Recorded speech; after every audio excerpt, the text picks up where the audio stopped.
Hi, welcome to my channel. నేను మీ పవన్. ఈరోజు war 2కి సంబంధించిన సినిమా ఎలా ఉంది, అభిమానుల అంచనాలని రీచ్ అయిందా అనేది ఒక్కసారి మాట్లాడుకుందాం. ఫస్ట్ హాఫ్ 20 మినిట్స్ చాలా ఎంగేజింగ్గా చేశాడు అయాన్ ముఖర్జీ. అలాగే హృతిక్ రోషన్ గొప్పగా చేశాడా లేకపోతే ఎన్టీఆర్ గొప్పగా చేశాడా అనేది పక్కన పడితే ఇద్దరికి స్క్రీన్ స్పేసు ఈక్వల్గానే ఇచ్చాడు అని అనిపించింది. అందులోనూ నార్త్ వాళ్ళ రివ్యూస్ చూసుకుంటే ఎన్టీఆర్ ఎనర్జీ లెవెల్స్ మాత్రం చాలా peaks. Young tiger NTR energy peak level అని చెప్పి మనం ట్విట్టర్ లోపల నార్త్ ఇండియన్స్ అలాగే కొన్ని వెబ్సైట్స్ ఇప్పుడు ఒక 1 అవర్ బ్యాక్ రాయడం కూడా మనం చూస్తున్నాం.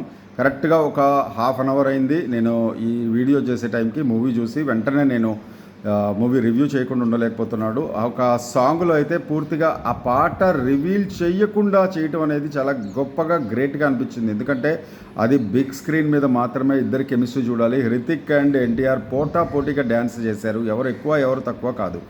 అయితే ఒక మైనస్ ఏంటంటే వార్ సినిమా చూసిన వాళ్ళకి వార్ 2 సినిమా తొందరగానే కనెక్ట్ అవుతుంది. వార్ సినిమా కాకుండా డైరెక్ట్గా తెలుగులో వార్ 2 చూస్తే మాత్రం కొంత కన్ఫ్యూజింగ్గా అనిపిస్తుంది. ఎందుకనంటే ఆ స్టోరీ లైన్ కొంచెం చెప్పాల్సింది. బాహుబలి 1, 2లో బాహుబలి 1 లీడ్ ఎలా ఇస్తారో అలా కొంచెం చెప్పాల్సింది. ఎందుకంటే సినిమాటిక్ యూనివర్స్లో చెప్పేటప్పుడు కొంచెం ముందుగా ఇలా జరిగిందని చెప్తే బాగుంటుంది. అది మ్యాడ్ స్క్వేర్లో కూడా కొంత మనం చూసాము. అట్లాంటి టెక్నిక్ అనేది ఉపయోగించుంటే బాగుండేది డైరెక్టర్.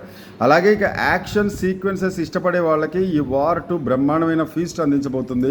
ఇంతకన్నా ఇక క్లైమాక్స్లో మాత్రం 20 minutes peaks.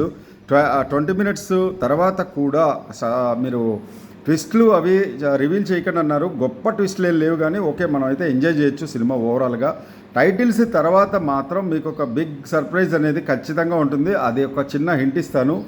Animal alpha hero మీ పాటి మీకు అర్థమయ్యే ఉంటుంది కదా. So one time watch worth movie war 2.